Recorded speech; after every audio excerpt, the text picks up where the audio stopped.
तो उनको वह वस्त्र दिया गया। दीनदयाल जी कहेंगे मेरा नहीं, मेरा तो जो है टंगा हुआ है कपड़ा, वो दीजिए। दीनदयाल जी कहते से उन्होंने निवेदन किया कि आप भाई साहब इसे पहने। कह नहीं, जिस दिन मैंने यह वस्त्र धारण कर लिया उस दिन यह दीनदयाल खत्म समाप्त हो जाएगा, फिर दीनदयाल नहीं रह जाएगा।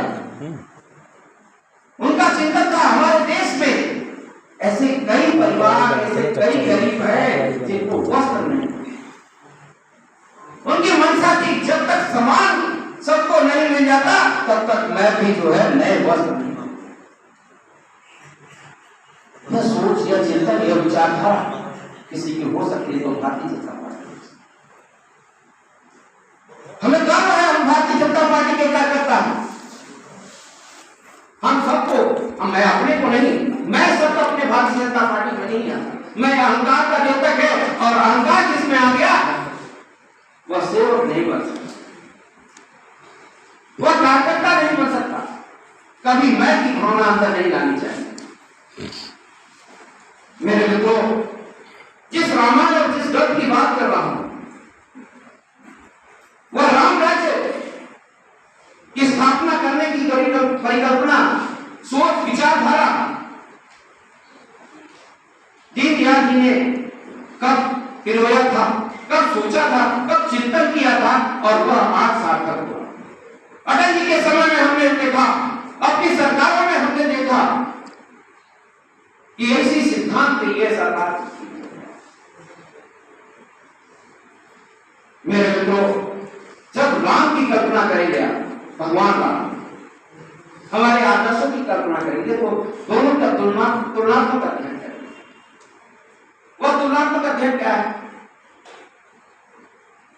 राज तिलक होना था, सहनाई बज रही, ढोल ताशे चारों तरफ जय जयकार, और अचानक से वचन निभाने के लिए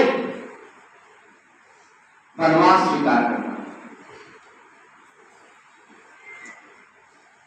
वह वनवास हमने भी स्वीकार किया है। कल जी ने कितनी सीटें थी, कितनी सीटों से हमने सरकार खोया, अपने सिद्धांतों की समझौता नहीं किया। एक सीट के लिए हमने सरकार खोली और हम वनवास में चले गए, आराम से हो जाता, लेकिन हमने सिद्धांतों से समझौता नहीं किया।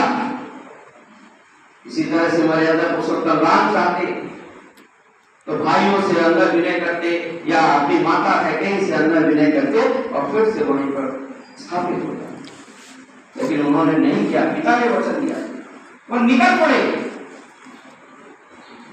जब वो चले तो उन्होंने सर्व समाज की कल्पना। सर्व समाज क्या था? वो केवल समाज, वह सबरी के वेद, वह सुग्रीव, वह वानर सेना, कैसी कल्पना की गई है हमारे लोगों। लेकिन मेरे मित्रों, यही आदर्श है, यही भगवान राम अपने जीवन में उतारना। अगर हम अपने जीवन में अपने आदर्शों को, अपने इसी वैचारिक अधिष्ठान को, अपने सबको जोड़ते तो वसुधैव कुटुंबकम, विविधता में एकता, ये हमारे मूल रूप है, मूल स्वरूप है। विविधता में एकता क्या है? कई तरह के विचार होते हैं, कई तरह के व्यक्ति हैं, कई तरह की जातियां हैं, कई तरह के संप्रदाय हैं, कई तरह के वर्ग हैं। हमको सबको